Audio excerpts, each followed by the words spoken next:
famous last words. So here I am. I'm at the docks. Got some guns. I got some Nazis. Dead Nazis. All right.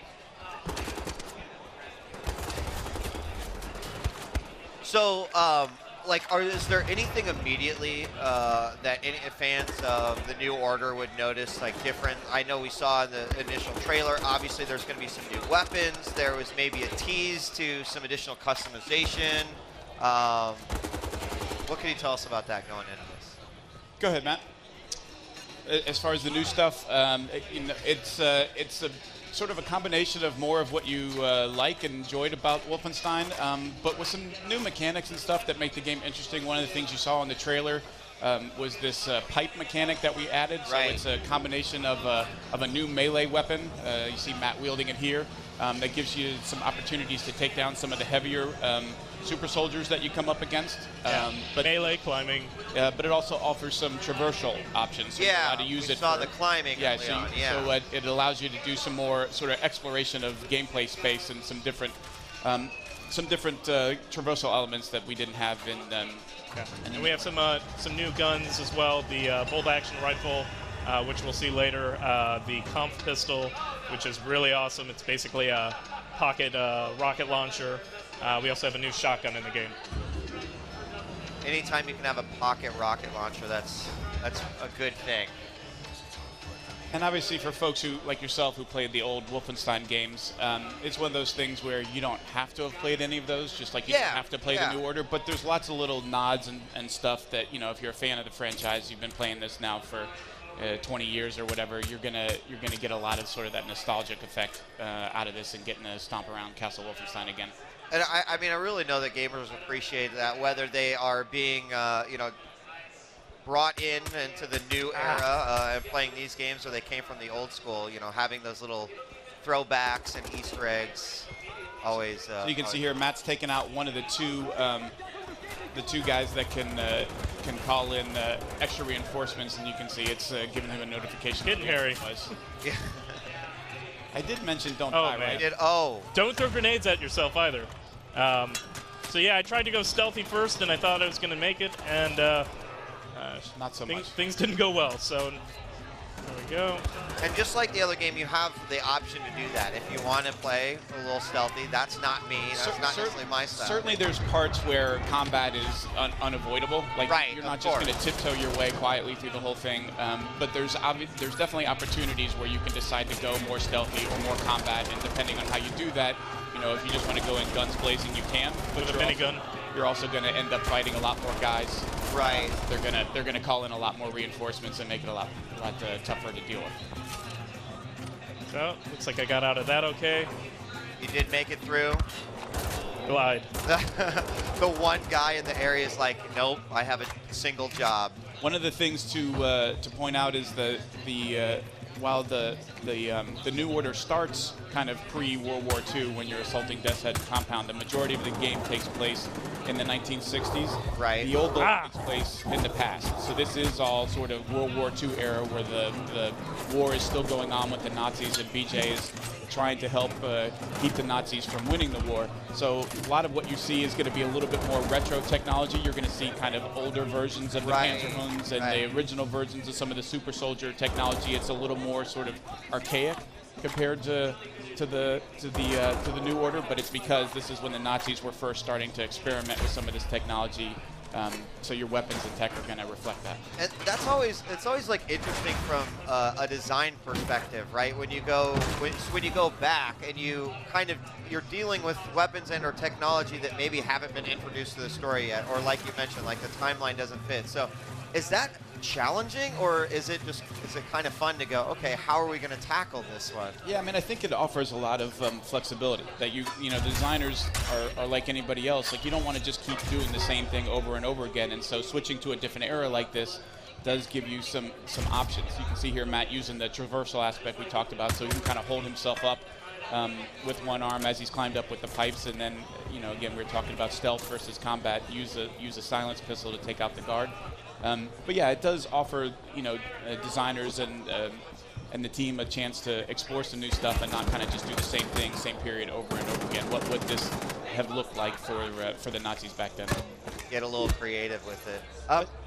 Go ahead. I was going to say, plus you get to do cool new kill animations. Pipe down. Also, kind of a staple of the Wolfenstein series is sort of like the secrets and the things that you find throughout the levels. I assume that we have plenty of those littered throughout. Certainly plenty of that, again, where you're going to, as you're moving through, there's going to be unlockables that you can find, and you get bonuses. Grenade in the skull. Yes. Bonuses for finding and collecting all of that stuff. But again, that's purely optional. It's kind of up to folks. If you want to just go through and run and gun and have a good time, it's going to offer you hours of that. And if you want to go exploring and find all the other stuff, that's an option as well. What do you? Which bucket do you fall into? I'm a run and gun guy. Okay, I am too. There's times where I use stealth, mostly when I know it's an area where if they start calling in reinforcements, I'm really going to be in trouble. So I tend to be stealthy until I take out the 2 guys that call in the reinforcements, and when you take out the commanders, then I know I can start running and gun and not have to worry about dealing with a lot of extra enemies. So this is the new bolt action rifle, and I've got the attachable scope right here. Pretty awesome. Needs a little time to reload, but definitely powerful.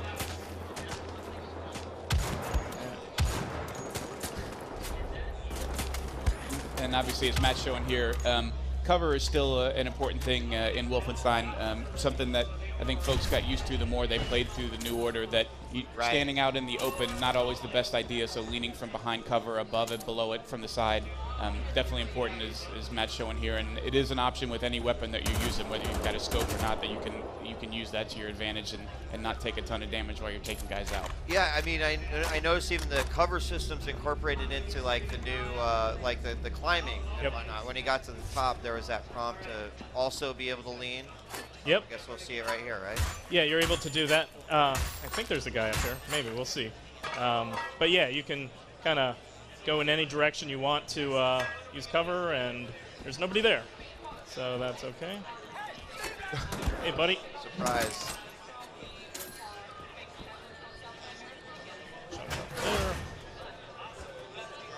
So we were in the catacombs. If you noticed, we fell through. It looks like I'm getting my way back to where I wanted to be. And just for those that are joining us, we are seeing the first shown gameplay here of the Old Blood, Wolfenstein the Old Blood, and this was announced on Wednesday. And we're saying this is the first time that we've ever had a chance to check this out. So it's coming out in May, right? Yep, May 5th.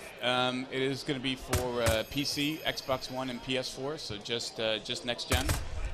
Allowed the team to, honestly, to focus a lot more on what they were doing and not have to support as many platforms, which takes away a lot of dev time.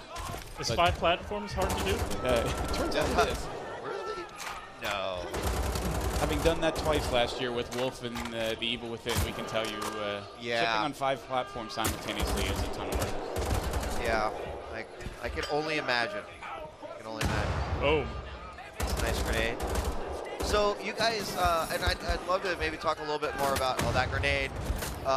You know, the concept of, you know, like the standalone versus DLC models. Because also, as the designer, publishers, you know, these are decisions you have to make, and also depending on sort of the needs and demands of your audiences as well. So can you talk to us a little bit about taking this route? Yeah, I mean, I think the idea came from a couple of routes. Number one was it allowed us to act, sort of do it all in one thing, that trying to split stuff up meant every time you do one of those DLCs, each one of them is a separate certification process. It's a separate process of wrapping it up, getting everything done, and then you move on to the next one and you have to do it all over again. You wrap all of that stuff together, that's just that many fewer times that you're having to worry about how does all this play together and what problems do you have. We felt like we were able to do it in a pretty quick period of time. Sure. And that was certainly an advantage. If we were doing this and it wasn't coming out until November, it probably would have been less likely, but you know, the team worked pretty hard on putting something together that was both substantial, but that we could do in a quick period of time. And then obviously, you know, it's not something we've done a lot in the past with a digital-only release or being able to put it out digitally first, and that was appealing to us. Right. To have, you know, a low barrier of entry that's only $20, that you don't have to have played the previous game. So if you were interested in Wolfenstein, but you know didn't get it for your console or your PC, that we had something that was a little lower cost. That you know you come in, you get a, you know, what we think is a pretty substantial amount of gameplay, and it's $20. And you know the reaction from the fans on Wednesday was pretty super positive. I mean, we obviously haven't done this kind of thing, but you've seen it done with other games. I think Far Cry saw a lot of success with Blood Dragon. Right. Folks like myself, I had a lot of fun with that. So we felt like it was a good fit for what we were trying to do, and we wanted to give it a try and see what folks thought. So we'll see how it goes, and if they really like it, maybe we can do more of this down the road. That's great. No, it's definitely a model that I'm a big fan of. You know, in this day and age, like you said, you know, also the days of cloud and digital downloads, like it's getting more and more prominent in the gaming world. So not necessarily having to have one piece of software in order to continue to enjoy the experience, I think, is also and part of it for us is it depends on what that content is. In the case of Evil Within, you know, we are doing DLC. We did just do DLC, and it's coming out next week, and it made a lot more sense to have it fit as part of it, and honestly, it was a lot more difficult to have that be standalone. In the case of Wolfenstein, it's just different than a game like Skyrim, for example, where you're playing, and then you're adding content into your existing game. This was going to be a standalone experience anyway, so you know, it doesn't fit every situation, but it seemed to fit this one. You were asking before about collectibles. Matt just found some of the deep sea diving. Water. Yeah, so we think it's a good way to introduce it to both a new audience and again, for folks like yourself who really loved Wolfenstein last year, and we sure appreciate everybody who bought it and played it and supported Machine Games and Bethesda, a way to give them something new to play that kind of fits what they liked, but new and different.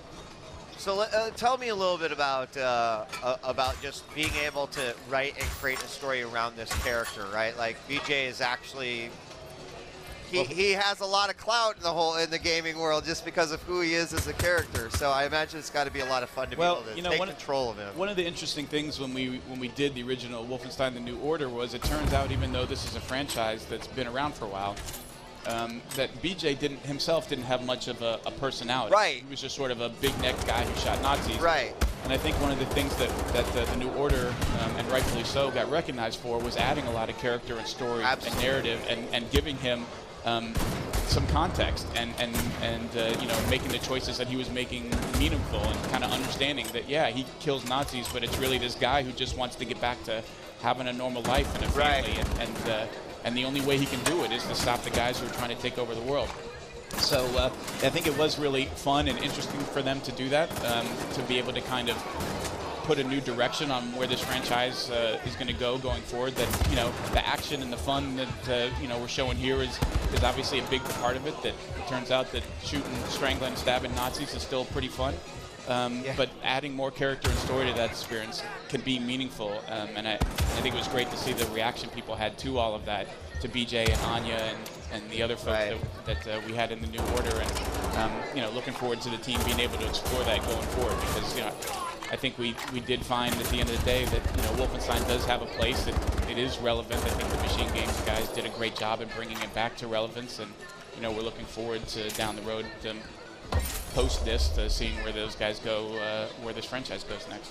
So I have to ask a question because I haven't seen anything about it yet, but at the end of the trailer that opened up the segment, we have that part at the end where there's a shotgun and he picks up the hacksaw and he proceeds to make some modifications. Can you give us any additional information on that, or will we see anything here, or well, certainly if we put it in the trailer, there's got to be something going on there. We wouldn't ever show you something that wasn't in the game. Ultimate tease. I will tell you this.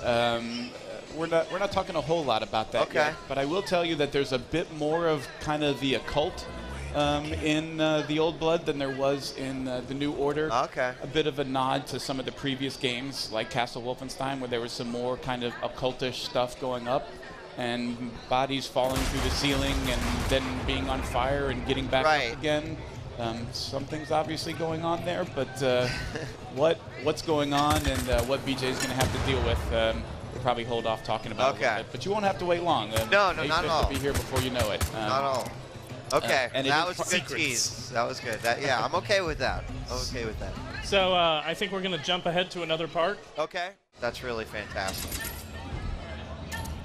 All right, so Matt, tell us a little bit more about like where we've jumped ahead to here. Okay, so we got, well, I got the door open to get into Castle Wolfenstein, and now we skipped all that. So now we've jumped ahead to, I need to get the hell out of Castle Wolfenstein. So I am making my escape plan right now.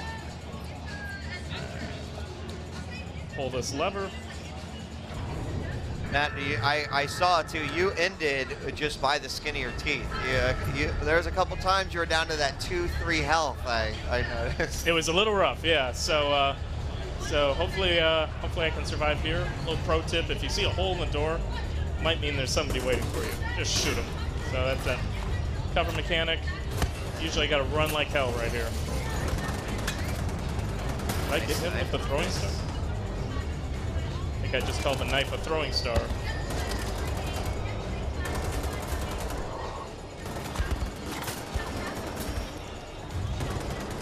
So Matt, what's your favorite weapon? You know, I'm really liking the bolt action rifle when I've got the scope on. Shotguns are always fun, and 2 shotguns are even more fun. And the comp pistol, being able to shoot grenade rocket things from your little. Yeah, that was like the pocket rocket launcher. Yep. I saw that in the previous run. Because grenades can be pretty difficult to find. We don't put a ton of them in the level, so having not only grenades that you can throw, but also having a weapon that shoots them as well is a pretty handy one too. When you've got groups of enemies, and you'll find quite a bit in this game. You're dealing with groups of enemies. Oh. All right, this is getting hairy. I'm getting out of here. Pull the lever. So Matt's making his way onto this cable car that's going to help him get out of Wolfenstein. You saw snippets of that as well in the trailer, and the guys did some really great stuff, both visually and from a gameplay standpoint. Yeah, I'm not dealing with him right now. Too much. Peace out, Cub Scout. There you go. So scenic journey. Here we are. Well, I'm sure it'll be a very quiet ride. Yeah, from here, right? really, honestly, the rest of this level is like a really pleasant hour and a half just ride on a cable car where nothing actually happens. Have a cigar, just relax. The true Alp simulator here. It's like the version of Die Hard where the terrorist forgot to show up at the hotel, just hanging out, talking to his ex-wife. It's just a Christmas party. That's it, guys.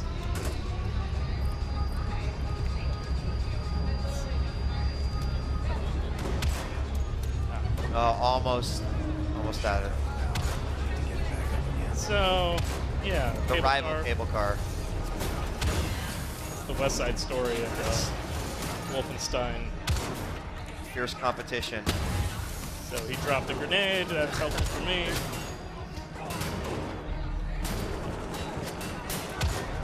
Go. Or he's been taking grenade throwing lessons from you and just throwing them at himself. Hey.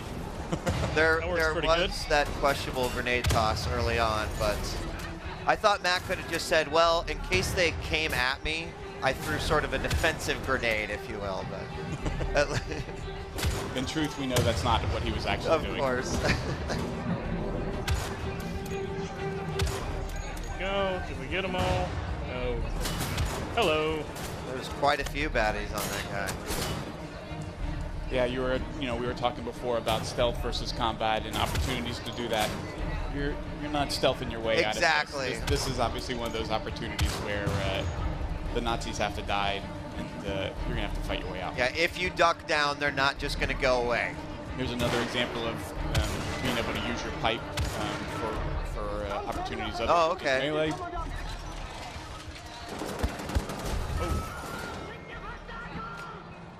And I mean, I have to say, like, similar to the New Order, the game looks to be some unforgiving parts. Like we're not dealing with enemies that have terrible aim. They're gonna hit you. It seems like even if you are gonna be running gunning, you still have to like be smart about it. It's definitely challenging for sure. We can neither confirm nor deny that Matt is getting any additional artificial help on this level. Keep him from dying repeatedly. We'll put it down to his unbelievable skill. I'm skilled in shooters. But yeah, it's definitely a tough game. Look at that! Look at that! Come on. It's definitely a game that is challenging, and certainly on the as with the New Order, on the tougher difficulty. Right. Yeah. Absolutely. It can really be a challenge, particularly when you're dealing with some of these big heavies like this guy here. They are not easy to take down. Yeah, that was actually one of the things I really enjoyed about the New Order. So that's what I'm looking forward to in the Old Blood, because I feel like it has that same feeling of challenge. Like there's not going to be much hand holding here. Yeah, and we don't want it to be too one note where it's always the same. So the way that challenge comes across and the different types of combat challenges you have to deal with will vary from time to time. That's probably not a good sign. Down.